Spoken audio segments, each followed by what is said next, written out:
नमस्कार, आप देख रहे हैं न्यूज इंडिया। मैं हूं आपके साथ पूजा मोहन पांडे।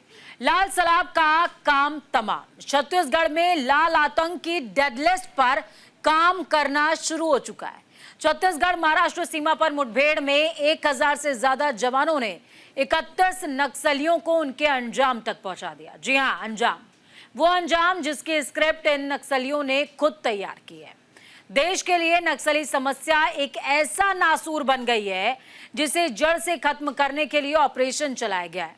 दरअसल ये नक्सली समस्या ऐसी है जिसमें देश का जवान अपने ही नागरिकों से देश के नागरिकों की सुरक्षा करने के लिए लड़ रहा है, और कभी कभी इस लड़ाई में देश अपने उस सुरक्षा कवच को खो देता है, लेकिन फिर भी देश के इसी सुरक्षा कवच ने देश को चोट पहुंचाने वाले 31 नक्सलियों को मौत के घाट उतार दिया।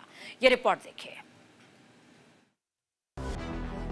देखिए, हमारी सरकार को 13 महीने हुए हैं और 13 महीने में नक्सलवाद के साथ बहुत मजबूती के साथ लड़ाई लड़े हैं। हमारे सुरक्षा के जवान बहुत साहस के साथ लड़े हैं और डबल इंजन की सरकार है, इसका भी लाभ हम लोगों को मिल रहा है। और आज मतलब बीजापुर जिले में जो नेशनल पार्क एरिया है वहां पर मुठभेड़ हुआ है, जिसमें 31 नक्सलियों का 100 बरामद हुआ है। और इस ऑपरेशन में हमारे डीआरजी, एसटीएफ और बस्तर फाइटर का ये जॉइंट ऑपरेशन था। तो मैं ये तीनों डीआरजी, एसटीएफ और बस्तर फाइटर्स के जवानों को बहुत बहुत उनके साहस को सलाम करता हूं, उनको बधाई देता हूं। बीजापुर में हमारे सुरक्षा बल के जवानों ने अपनी बहादुरी और वीरता से 31 नक्सलियों को मार गिराया है। जिस प्रकार से हमारे सुरक्षा बल के जवान अपनी बहादुरी से, अपनी वीरता से लगातार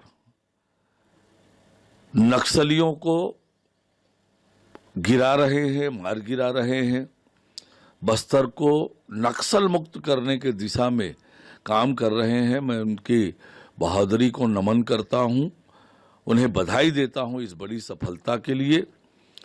और प्रधानमंत्री माननीय नरेंद्र मोदी जी, देश के गृह मंत्री अमित शाह जी का जो संकल्प है, मार्च 2026 तक देश को, बस्तर को नक्सल मुक्त करने का, उस दिशा में ये बहुत बड़ा कदम है। बहुत बड़ी सफलता हमारे सुरक्षा बल के जवानों को मिली है। मारे जाने की सूचना है। ये सभी वर्दीधारी थे और AK-47, इंसास, BGL लॉन्चर्स, ऐसे सारी चीजें, ऑटोमेटेड बड़े सारे हथियार उनसे बरामद किए गए। इस पूरे ऑपरेशन में हमारे 2 जवानों के शहीद होने की सूचना है। साथ ही साथ 2 जवान घायल हुए हैं जिनको एयरलिफ्ट किया गया है। हाँ, जनवरी और फरवरी माह को मिलाकर देखें तो ये सबसे बड़ा ऑपरेशन अभी है और ये उस स्थान पर है जो आरामगाह कहा जाता है। सर्चिंग में अब तक कुल 31 माओवादियों का डेड बॉडी रिकवर की गए थे। सभी माओवादियों का शनाख्ती की कार्रवाई की जा रही है। इस मुठभेड़ में हमारा 2 जवान घायल हुआ। दोनों घायल जवान का इवैक्यूएशन इंडियन एयरफोर्स के हेलीकॉप्टर के माध्यम से रायपुर में की गई। उन दोनों जवान की स्थिति अभी खतरे से बाहर, यह इलाज जारी है। और इस मुठभेड़ में हमारा एक डीआरजी का जवान, एक एसटीएफ का जवान का शहादत होगी। दोनों शहीद जवानों का पार्थिव शरीर को जिला मुख्यालय तक लेने के लिए व्यवस्था की जा रही है। अभी आसपास इलाका में सर्चिंग अभियान रीइंफोर्समेंट टीम्स के माध्यम से की जा रही है। सर्चिंग के उपरांत हम और विस्तार से जानकारी देने की स्थिति में रहेगा। और इस मुठभेड़ में कुल 31 बॉडी रिकॉर्ड करने के साथ साथ वर्ष 2025 में अब तक टोटल 65 डेड बॉडीज माओवादियों का रिकॉर्ड किया गया। लाल आतंक अब धुआं धुआं होने वाला है, क्योंकि सेंट्रल की सरकार ने अपना ब्लूप्रिंट तैयार कर लिया है। और इस ब्लूप्रिंट में हर उस नक्सली का नाम है जो देश को और देश के नागरिकों को नुकसान पहुंचाना चाहता है। इसका ट्रेलर आपने छत्तीसगढ़ में 31 नक्सलियों की डेड बॉडी के रूप में देख लिया। ये तो सिर्फ गिनती है, और ये गिनती जैसे जैसे बढ़ रही है, लाल सलाम की सांसें थम रही हैं। नक्सल को खत्म करने का भारत सरकार का संकल्प समझ लीजिए। कैसे? हमारी इस खास रिपोर्ट के जरिए। इसी रणनीति के तहत नक्सलियों के 50 कैडरों का एक ग्रुप बीजापुर के नेशनल पार्क के पास जमा हुआ।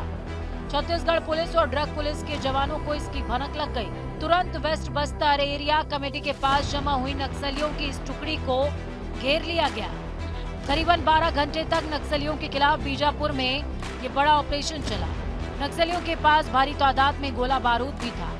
एक एक करके नक्सलियों के महत्वपूर्ण कैडर मार गिराए जाने लगे और 12 घंटे के भीतर 31 नक्सलियों को ढेर कर दिया गया। लेकिन इस बीच हमारे देश की छत्तीसगढ़ पुलिस के 2 जवान भी शहीद हो गए। लेकिन इन शहीदों की शहादत का बदला लेने का मन सेना ने बना लिया है और अब सिर्फ कुछ दिन और। Bureau report, news India. इस खास प्रस्तुति में फिलहाल इतना ही। मुझे और मेरी टीम को दीजिए इजाजत। नमस्कार।